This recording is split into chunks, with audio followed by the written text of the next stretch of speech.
Sara Labati, waldas daw, sinasaktan ni Richard Gutierrez kaya naghiwalay.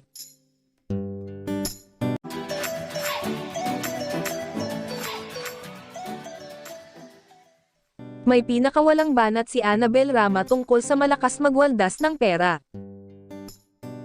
Matatandaan na hanggang ngayon ay umuugong pa rin ang balita na hiwalay na umano sina Sara at Richard. Sa kabila ng mga naging pahayag ni Annabel Rama tungkol sa estado ng relasyon ng kanyang anak na si Richard Gutierrez at ng misis nitong si Sara Labati, may pagdududa pa rin ang iba sa tunay na rason ng nababalitang hiwalayan ng sikat na celebrity couple. Batay sa mga sinabi ni Annabel, winawaldas, di umano ni Sara ang pera ni Richard dahil maluho ang aktres. Pero di naman sang-ayon ang ilang netizens dito kung ang dahilan ng pagwawaldas ni Sara ng pera ni Richard ay para sa kanyang mga luho.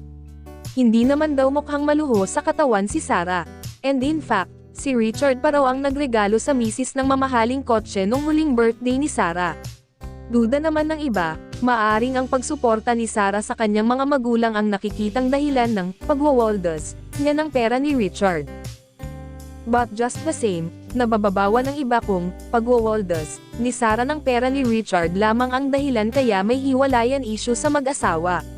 Bukod sa pagwawaldas, may ibang rason pa na patuloy na lumulutang sa hiwalayan ni Sara at Richard. Isa na rito ang sinabi na di umano ay sinasaktan ni Richard si Sara. At may pruweba raw si Sara sa pananakit sa kanya ni Richard. May mga larawan daw si Sara ng mga paso niya sa katawan na nakasave sa kanyang cellphone.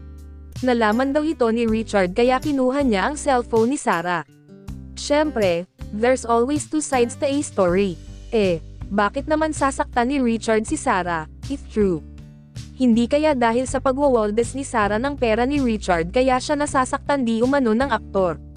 Bagamat hindi pa ito kinukumpirma o itinatanggi ng magkabilang panig, sinabi naman ni Annabel na ayaw umano niyang magkahiwalay ang mag-asawa. Samantala, flinex ng aktres na si Sara Labati ang kanyang bagong proyekto na gagawin sa TV5. Ipinasilip niya ang kanyang bagong hairstyle at script ng nasabing proyekto. Grateful, saad ni Sara sa caption ng kanyang post. Ang nasabing proyekto ni Sara ay remake ng pelikulang Lumuhad Ka sa Lupa, na pinagbidahan ni Rudy Fernandez noong 80s.